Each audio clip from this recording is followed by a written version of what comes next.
उच्च गतिलेखन संसदीय रिपोर्टर परीक्षा अभ्यास 156 स्पीड 160 शब्द प्रति मिनट ड्यूरेशन 10 मिनट स्टार्ट। माननीय सभापति जी, राष्ट्रपति जी के अभिभाषण पर धन्यवाद के प्रस्ताव पर आपने मुझे बोलने का अवसर दिया, जिसके लिए मैं आपका आभारी हूँ। श्रीमान, मैं चूंकि किसान परिवार से आता हूँ और किसानों का प्रतिनिधित्व करता हूँ, इसलिए मैं अपनी बात मुख्य रूप से किसानों और खेतीहर मजदूरों के बारे में रखना चाहता हूँ। पैरा। महामहिम राष्ट्रपति जी के अभिभाषण में किसानों की भलाई के लिए किए जाने वाले कार्यों का उल्लेख किया है और कई तरह के वायदे किए हैं जो इस सरकार को पूरे करने हैं, लेकिन वे वायदे हमेशा की तरह खोखले साबित न हों, इस पर तमाम विरोधी दलों के सदस्यों को शंका है। इसलिए मैं चाहता हूं कि सरकार सदन के द्वारा इस देश के किसानों को पूरी तरह से आश्वस्त करें कि उनके हित में जो भी वायदे किए गए हैं उनको पूरा किया जाएगा और समय के अंदर तमाम कार्य किए जाएंगे जिनका उल्लेख राष्ट्रपति जी के अभिभाषण में किया गया है। पैरा। सभापति महोदय, मुझे खुशी है कि आज पूरे देश में किसानों, खेतीहर मजदूरों और कृषि की जो दुर्दशा है उसके ऊपर इस सदन में पिछले सत्र में चर्चा हुई थी और इस सत्र में भी इस विषय पर चर्चा करने के लिए 6 घंटे का समय निर्धारित किया गया है। आज यहाँ कहा गया कि जब एक लंबी चर्चा पिछले सत्र में हुई और बहुत सारे प्रश्नों के जरिए माननीय सदस्यों ने अनेक प्रश्न मंत्री जी से किए, तो फिर इस सत्र में बहस की आवश्यकता क्यों पड़ी। पैरा। माननीय मंत्री जी ने पिछली बार इस बहस का उत्तर देते हुए कहा था कि भारत में जितनी भी आत्महत्याएं होती है उनमें 16% किसानों की होती है जो अपनी मजबूरियों के कारण आत्महत्या करते हैं, किन्हीं खास परिस्थितियों में करते हैं। पिछले 10 साल में करीब 1 लाख किसानों ने अपनी समस्याओं से परेशान होकर आत्महत्या का रास्ता चुना है। यह भारत जैसे देश के लिए गंभीर चुनौती है और इसका मुकाबला करने के लिए हमारे कृषि मंत्री जी ने प्रयास किए। हमारे प्रधानमंत्री जी भी विदर्भ के दौरे पर गए थे, जहां सबसे अधिक किसानों ने आत्महत्याएं की है। 30 जून और 1 जुलाई की यात्रा के बाद प्रधानमंत्री जी ने अपनी तरफ से कुछ सहायता महाराष्ट्र के 6 जिलों के किसानों के लिए दी। श्रीमान, मुझे खुशी है कि विदर्भ के उन 6 जिलों की तरफ प्रधानमंत्री जी और कृषि मंत्री जी का ध्यान गया, जिनके बारे में ऐसा कहा जाता है कि वहां पर सबसे ज़्यादा आत्महत्याएं हुई है और 700 करोड़ रुपए सब्सिडी या राज सहायता के तौर पर किसानों के ऊपर जो कर्ज है उसके ब्याज के भुगतान के लिए भारत सरकार की ओर से एक विशेष पैकेज के रूप में दिए गए। वहां पर बांधों का निर्माण हो, सिंचाई का इंतजाम हो, इसके लिए 800 करोड़ रुपए का इंतजाम भारत सरकार ने किया। लेकिन खबरों के अनुसार जिस समय प्रधानमंत्री वहां से किसानों को यह पैकेज देकर आए, पैकेज देने के तुरंत बाद उसी दिन वहां 2 किसानों ने आत्महत्या की। वहां हर रोज 2 किसान आत्महत्या करते हैं। भारत सरकार ने अपनी ओर से जो कार्यकारी दल बनाया उसमें हिंदुस्तान के कुल 31 जिले हैं, जिनमें से अधिकांश जिले 17 जिले मध्य प्रदेश के हैं, लेकिन मध्य प्रदेश को दी जाने वाली सहायता महाराष्ट्र को दी गई सहायता से आधी है। पैरा। सभापति जी, इसका मतलब यह नहीं है कि हिंदुस्तान के अन्य 600 जिलों के जो भी किसान हैं वे खुशहाली में हैं, उनको किसी पैकेज या सहायता की आवश्यकता नहीं है। मैं मंत्री जी से पूछना चाहता हूं कि क्या भारत सरकार यह चाहती है कि उत्तरी बिहार, झारखंड, उत्तर प्रदेश, मध्य प्रदेश के पूर्वी इलाकों में फैले सभी क्षेत्र जहां के किसान तमाम विषम परिस्थितियों के बाद भी आत्महत्या नहीं करते हैं, उन्हें कोई सहायता नहीं दी जाए। जहां के किसान आत्महत्या करते हैं उनको पैकेज देकर क्या भारत सरकार यह संदेश देना चाहती है कि यदि आपको हमारे पैकेज की आवश्यकता है तो आत्महत्या के रास्ते पर चलो, तब हम तुम्हारी समस्याओं के निराकरण के लिए पैकेज देंगे। यदि भारत सरकार इस तरह का संदेश देना चाहती है तो मैं समझता हूं कि यह गलत है और ऐसा नहीं होना चाहिए। पैरा। महोदय, हिंदुस्तान के सभी किसानों की समस्याएं करीब करीब एक जैसी है और इसीलिए आप देखेंगे कि धीरे धीरे हमारे देश की योजनाओं में हमारे देश की आर्थिक तरक्की में खेती का योगदान निरंतर घट रहा है।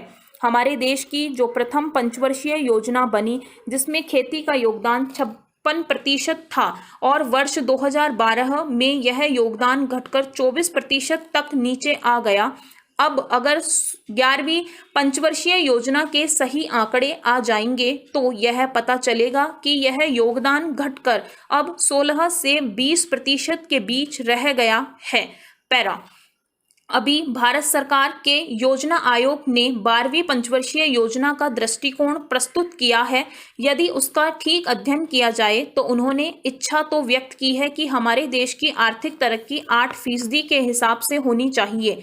जब तरक्की 8% के हिसाब से हो तो उसमें कृषि का योगदान कम से कम 4% के हिसाब से होना चाहिए।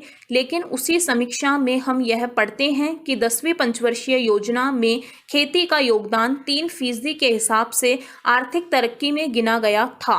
वह अब घटकर केवल 2% पर रह गया है। कुछ ऐसे वर्ष भी निकले जब हमारे देश की कृषि की प्रगति विपरीत दिशा की ओर चली गई।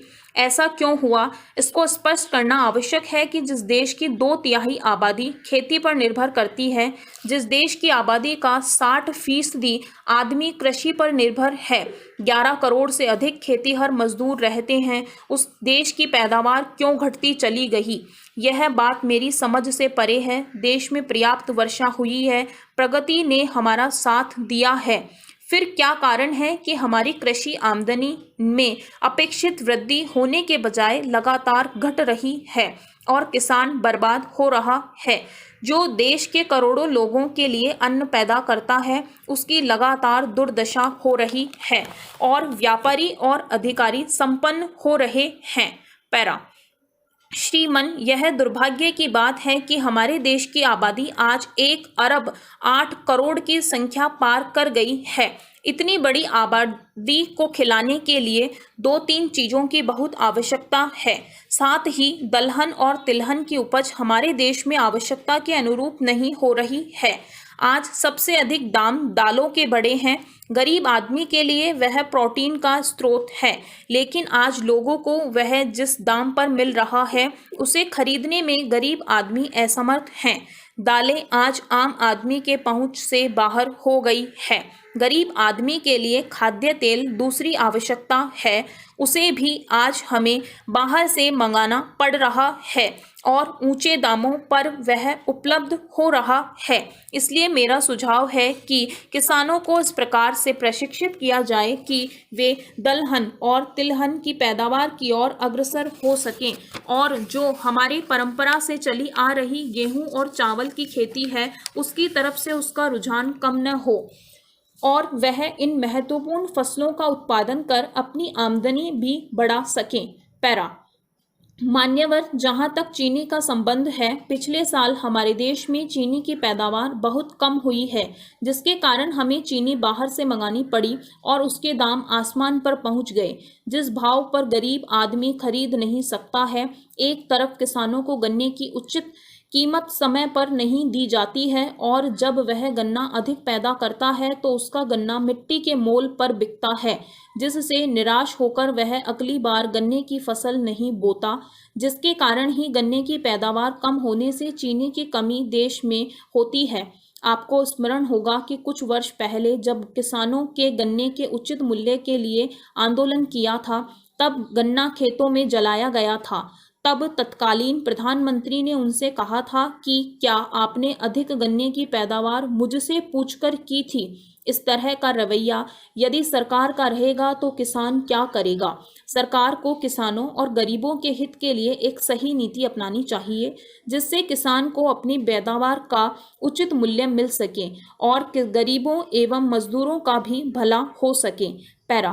महोदय, आज सिंचाई का अभाव है। हमारे देश का केवल 40% क्षेत्र सिंचित है, बाकी ईश्वर के भरोसे पर ही चलता है।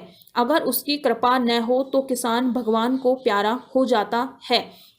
दुनिया में कोई भी क्षेत्र ऐसा नहीं है जो रिसर्च एवं डेवलपमेंट के बिना आगे नहीं बढ़ सकता, लेकिन हमारे देश में अन्य देशों के संतुलन में केवल 3% का निवेश रिसर्च एंड डेवलपमेंट पर खर्च होता है।